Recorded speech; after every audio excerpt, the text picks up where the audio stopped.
Hi guys, welcome to my YouTube channel. My name is Oduno Ochine. Before I go into anything, guys, I would love to say a big thank you to those that subscribed because of my previous posts. Those that subscribed after watching my previous posts, I would love to say thank you and God bless you all. Thank you for believing in me. I'm really grateful, and I promise to always give you guys good content, back to back content that you can benefit from. Yeah, and if you are new to my channel, I say welcome to you, and please don't forget to subscribe after watching this video, like this video, and comment. Your girl is always there to reply every comment. Yeah, as at yesterday, guys, I already knew I was going to do a video today. I already had my topic, what I wanted to talk about, but when I was going through Instagram, a post caught my attention, a post from Wives and Mothers on Instagram. Yeah, a lady said some she said something. I think she actually needed advice because she just got married and she found out that her in-laws are really problematic. She didn't know before marriage, but she found out later. So she was asking for opinions how she could cope with those in-laws, and I didn't comment on that post. So I just browsed through the comments and were reading like the replies people were giving her. And when I read those replies, I was not impressed at all. Most of them, let's say like 70% of that, the comments, they were just telling her, fight, deal with them, it's your husband's house, don't let them enter. You know those comments, show them that you're Hulk Hogan, fight them, beat them, blah blah blah. And when I read that, I know like this woman, if she takes those comments, if she takes those advice, it's going to end in tears for her. If it doesn't end in tears for her, it will end in tears for her children when she's no longer there. So I just felt like today, let me just come and give tips on how to cope with problematic in-laws. I'm not like up to 10 years in marriage, but I just want to give tips from my little experience. Yeah, normally is those problematic in-laws, they will always be there. Those difficult in-laws will always be there. You can never rule them out. If you are part of those that are lucky, that those that have good in-laws, just count yourself lucky, because if those problematic ones, if you come across them, they sabi show person pepper. They can frustrate you. Me, I'm lucky. My in-laws are so good. Like, I thank my God. If I married, let me not mention the person's name. I was in a relationship previously before I got married. So that my ex-boyfriend. So he took me to see his sister, and actually that sister is like the firstborn in their family. Like, she's the oldest. So that was the first day I met her, and you can't even imagine. When I was conversing with that woman, the first thing she asked me was, my dear, the way she even did her face was not even encouraging at all. What did you study in school? And which school are you? I said, I'm a UNILAG student and I'm doing geography. She said, oh, good.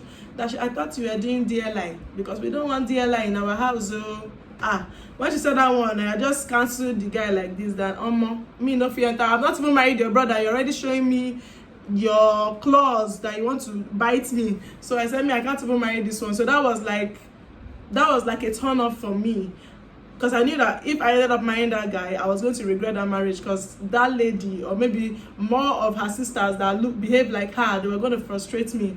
There are troublesome in-laws everywhere, trust me. Both the ones that will call family meeting because your mother came to do a mugo, or the ones that will come to your house and open your pots and be telling you, why didn't you cook this one? And some people won't come, they will even want to teach you how to sleep with your husband, or some they want to teach you how to sleep with your wife.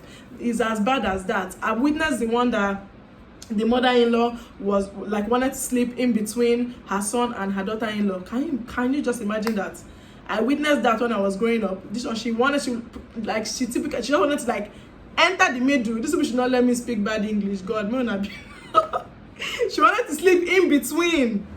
Like, the lady is my friend, her daughter-in-law is my friend. So she wanted to sleep in between her daughter-in-law and the son.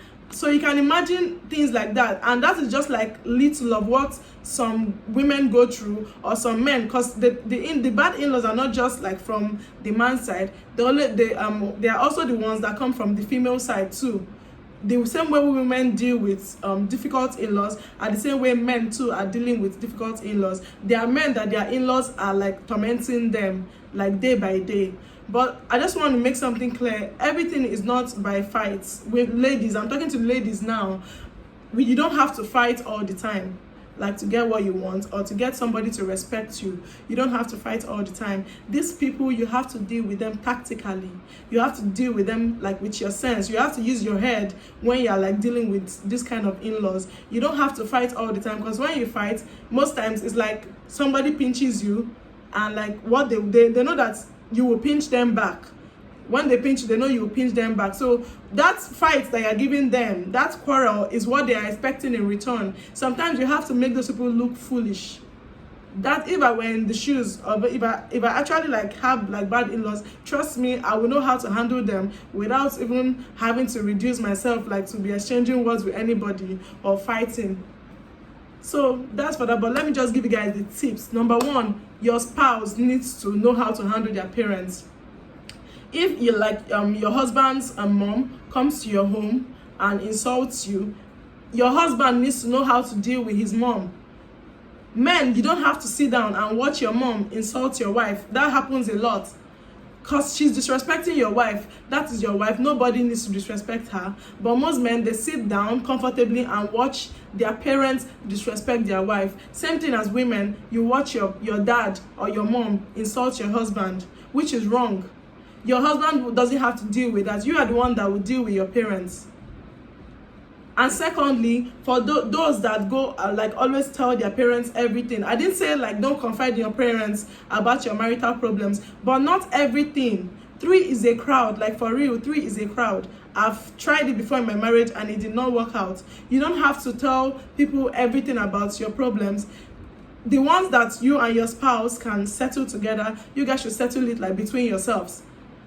I believe that when you want to invite third party into your relationship is when the problem is out of hand. Then you not think of inviting third party. You don't have to tell your mom everything your wife does. You don't have to tell your mom that your wife does not sweep the house, or she's dirty, or she does not comb her hair. But do you know what you are doing? Or you telling your husband, telling your dad, your husband did this. Your husband does not, he lost his job, blah, blah, blah. You are reducing the pride, that little respect that your parents have for that your spouse, you are bringing it down to 0.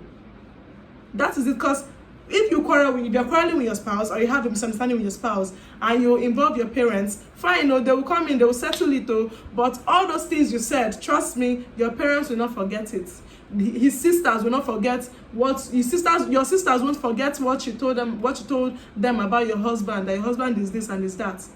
They will keep looking at your husband with that kind of eye, that this one, whether you've reconciled or not, they will not forget it. Your in-laws will never forget it. So you need to learn how to guide your relationship. When you guide your relationship, like a relationship is like this, nobody will come and tear you guys apart. It's not everything you tell your parents. It's not everything you run to mommy and run to daddy. You handle it between yourselves. Men, don't be a sissy.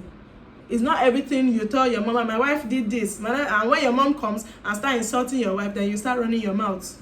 Who brought your mom into the problem, into the issue before? It was you.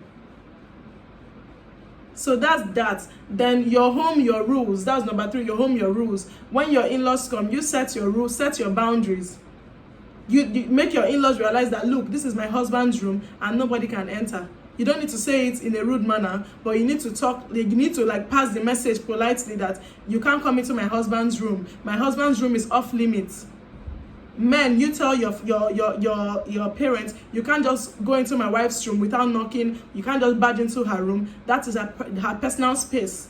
You give them your rules in your home.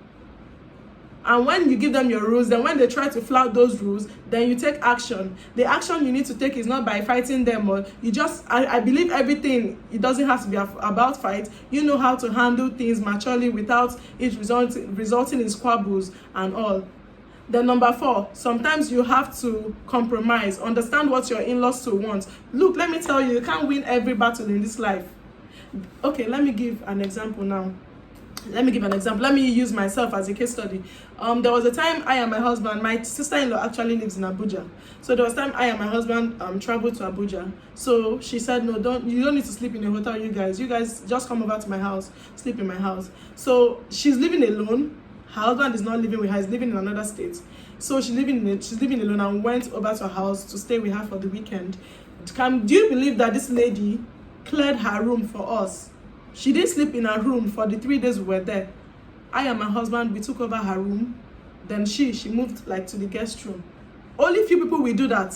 Some people, if you go to their house, they will tell you you will sleep in the guest house, or you sleep in the guest room, and you will not argue with them because number one, it's not your house, it's not your space, and you can't dictate to people what to do in their house. But this lady cleared her room for I and my husband, and we stayed in her room for the whole 3 days. We got there Friday, we left there on Sunday. We stayed there from Friday to Sunday. And now the lady now came to our house. Like when she comes to our house, would you know what I do? I vacate my room for her too. Because I feel that's like the sensible thing to do. Because someone that would do that, the sensible thing for you to do is to do it back in return for her. And when she comes to my house, I always vacate because I sleep in my room. I love my privacy a lot. My husband sleeps alone and I sleep alone. But I always vacate my room for her and I move in with my husband whenever she's around. I don't let her sleep in the guest house, or I don't let her sleep in the children's room. I make sure she sleeps in my room. That's to show her how grateful I am for she allowing me to sleep in her room. You get? So sometimes you have to come to a compromise. You don't have to fight over the ability to fight. Sometimes if your in-laws come to your house and they say they want to eat this food, you compromise. My sister-in-law comes to my house, I totally leave the kitchen for her. She's the one that cooks mostly throughout when she comes. You learn how to compromise. I know someone say, no, you don't have to cook. This is my husband's house. No, everything doesn't have to be that way. So you learn how to compromise with your in-laws sometimes. So number 4, talk about everything with respect. If you feel your in-laws have disrespected you in any way or they treated you anyhow, talk about it with them with respect. You don't I know you are Hulk Hogan. You might want to fight back and to show them that you are strong, but my dear, when you are doing that, always think of your children's future. I've seen women that have fought their in-law, like fought them, so God forbid you drop dead today and your children are remaining. Maybe it happens, things happen in this life. Maybe the man and the wife are traveling and now they have accident and they die, leaving their children. What if you leave little kids? It's not those same in-laws that will take care of them. What you do to them is what they will do to your kids. There's something I call stooping to conquer. Sometimes you have to stoop to conquer in this life. It doesn't make you a fool. It doesn't make you stupid. But you have to stoop to conquer sometimes. So if you feel your in-laws like have hurt you, learn to address it with them with empathy, with respect. And you will be shocked that they would come around and they would reply you with respect. Sometimes these people, they fight you because of their insecurities. Probably they feel you are better than them, or you are coming to eat their brother's money, or you've taken their daughter away from them. So the only way they feel they could get back at you is by looking for your trouble and fighting and all. But if you show them the mature side of you, just try it and see how things turn around. Then another tip is, please don't involve your children. Stop involving your children like in fights between you and your in-laws. It's not right. Keep your children away from whatever squabbles you have with your in-laws. It takes a village to raise children. It takes a whole community. You can't raise your children alone. Your nanny is raising your children for you. The teachers in their school, they are raising your kids for you. Don't say your in-laws can't raise your kids because they have issues with you. No. The issues they might have might be with you, but not those kids. Those kids, I'm talking to ladies especially now, because it's you guys that do that a lot. They'll tell their kids, and this auntie, don't greet her. She does not, I hate her, or she hates me, so don't greet her. If she hates me, you too, you hate her. No. Those kids are their brother's kids.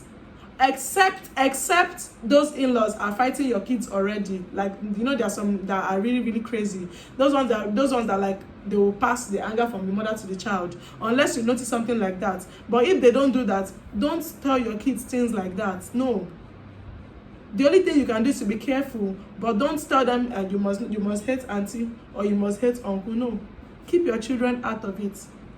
So many marriages have broken today because they don't know how to draw the line between them and their in-laws. I would advise every lady, like both those that are married and those that are getting married or that are going to get married or newly married, if you want to deal with your in-laws, don't get too close. Don't be too far away. Just be in the middle. You guys should meet yourselves halfway. Because if you get too close, they might say, some of them will turn you to a model, for real. Or some of them will take advantage of you. If you get too far, they will say, you're a bad wife, you don't want to relate with us, you don't want to do this one. Just be in the middle. That's what I do. When I call you. When we see. I call to check up on you. I don't push myself too hard. No. Just meet them halfway, meet them in the middle. That's it. You can cope, like you can cope with problematic in-laws without hurting yourself or your kids' future. Because especially those your sons, because your daughters will get married, but your sons, they will remain in that family forever. And whatever you do today to those in-laws will determine what will happen to your kids tomorrow. I know you are strong, I know you can fight, but my dear, your strength, how far will it, even if you die today, your strength goes with you. So I believe whatever you do, always consider your kids, always consider their future. You are not stupid. No, nobody will call you stupid for being mature. No. So that's this for today. I don't want to make my video so long. I don't want to make it so long because I always try to make my videos 15 minutes or a little bit higher than that. So guys, thanks for watching this video and thanks for listening. I hope you benefited from it, and God bless you guys. Please don't forget to subscribe, like, and also comment, and I'll reply you in the next video. Thank you guys. Bye.